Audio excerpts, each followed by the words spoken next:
আসসালামু আলাইকুম। সবাইকে স্বাগতম জানাই ইজি কুকিংয়ে। সবাই কেমন আছেন? আশা করি ভালো আছেন। আজ আমি একটি জেব্রা কেক বানিয়েছি।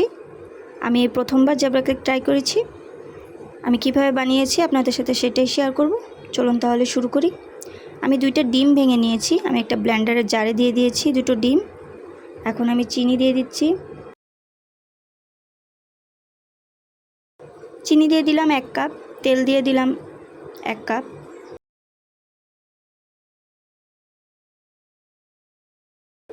আমি এখানে লিকুইড দুধ নিয়েছি, এটাও দিয়ে দিলাম 1 কাপ।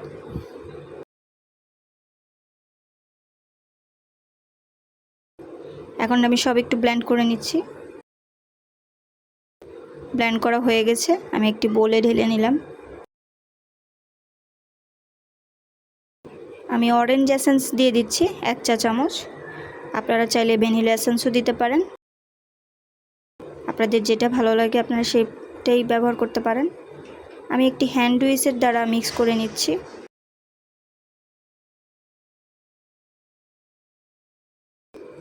এখন শুকনো উপকরণগুলো চেলে নিব। আমি একটা বড় চালনি নিয়ে নিলাম। আমি এখানে 2 কাপ ময়দা ব্যবহার করেছি। আমি 2 কাপ ময়দা একবারে দিচ্ছি না, অর্ধেক অর্ধেক করে দিচ্ছি। প্রথম 1 কাপ আমি চেলে নিচ্ছি।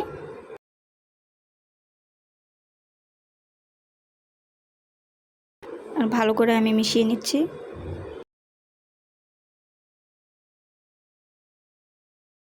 আরও 1 কাপ ময়দা আমি দিয়ে দিলাম।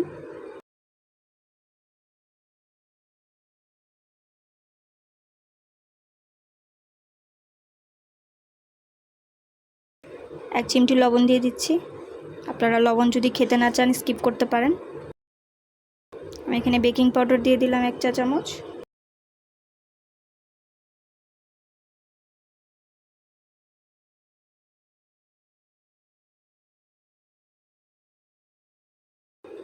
আমার ব্যাটারটা মিক্স করা হয়ে গেছে। আমি এই ব্যাটারটা অর্ধেক করে নিব।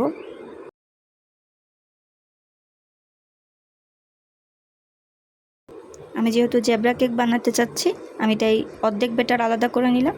কোকো পাউডার মিক্স করব, তার জন্য আমি 1/4 কাপ কোকো পাউডার নিয়ে নিয়েছি।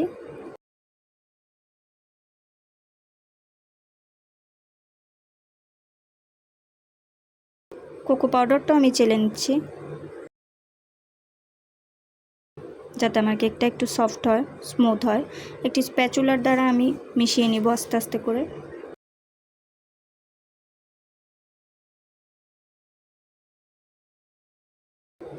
ব্যাটারটা আমার একদম ঠিক ছিল, কিন্তু কোকো পাউডার মেশানোর পরে এই ব্যাটারটা একটু শক্ত হয়ে গিয়েছে।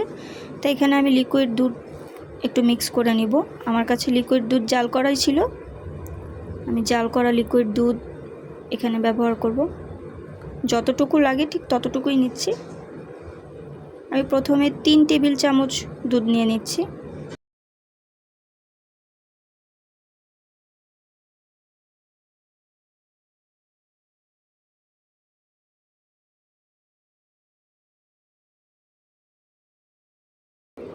আমার মনে হচ্ছে আরেকটুর প্রয়োজন আছে। আমি আরও 1 টেবিল চামচ দুধ দিয়ে দিলাম।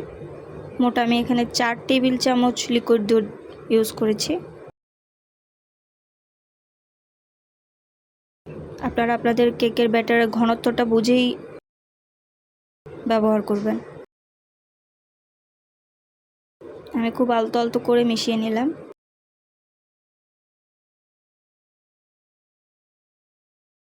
আমি কিন্তু স্পিডটা একটু বাড়িয়ে দেখাচ্ছি, আপনারা একটু আস্তে আস্তে করে মিশিয়ে নেবেন। আমার ব্যাটার কিন্তু একদম রেডি হয়ে গেছে। দেখুন, দুটো ব্যাটারের ঘনত্ব ঠিক একই রকম হবে।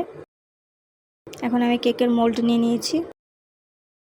আমি আজকের কেকটা 2 বাটিতে আমি বেক করব। আমি তেল ব্রাশ করে নিলাম। আমি কেকের বাটির মাপে কাগজ কেটে নিয়েছি, সেটাও আমি একটু তেল ব্রাশ করে নিচ্ছি। আমি একটা গোল বাটি এবং একটা লম্বা বাটি, 2টো বাটি নিয়েছি।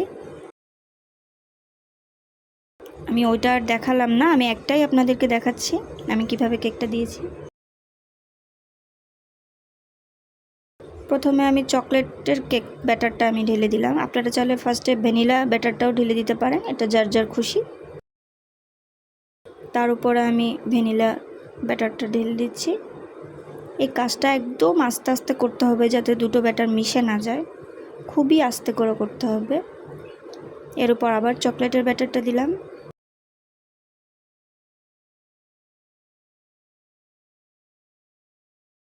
আবার ভ্যানিলা ব্যাটার দিলাম। এভাবে করে পুরোটাই আমি দিয়ে নিব একটার পর আরেকটা। আমি আবারও বলছি, কাজটা খুব আস্তে করে করতে হবে।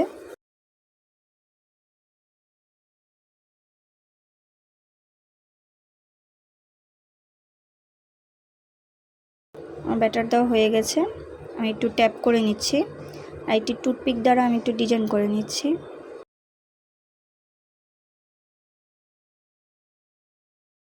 আমি একদম লম্বা লম্বা টান দিয়েছিলাম প্রথমেই, আপনারা অর্ধেক করে টান দিবেন, তাহলে ডিজাইনটা খুব সুন্দর হয়। এই দেখুন আমার অন্য বাটির ব্যাটারটা, ওটাও আমি চুলায় বসিয়ে দিয়েছি। আমি এখানে একটা স্ট্যান্ড বড় পাতিলে দিয়ে 10 মিনিট আমি খুব গরম করে নিয়েছিলাম। তারপর কেকের মোল্ড দুটো আমি বসিয়ে দিয়েছি। আমি বাকি কেকের ওটা আপনাদেরকে দেখাইনি। 40 মিনিট পর দেখুন আমি কেকটা নিয়ে এসেছি।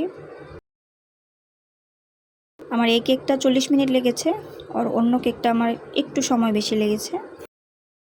দেখুন আমার কেকটা একদম পারফেক্ট হয়েছে। কেক দুটো দেখতেও সুন্দর হয়েছে এবং কেক দুটো সফট হয়েছে খুব। আপনাদেরকে কেমন লেগেছে আমাকে প্লিজ কমেন্ট করে জানাবেন।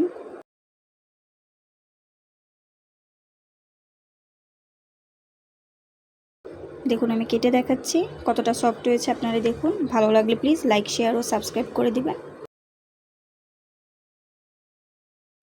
কমেন্ট করে আমাকে জানাবেন। সবাই ভালো থাকবেন, সুস্থ থাকবেন। আল্লাহ হাফেজ।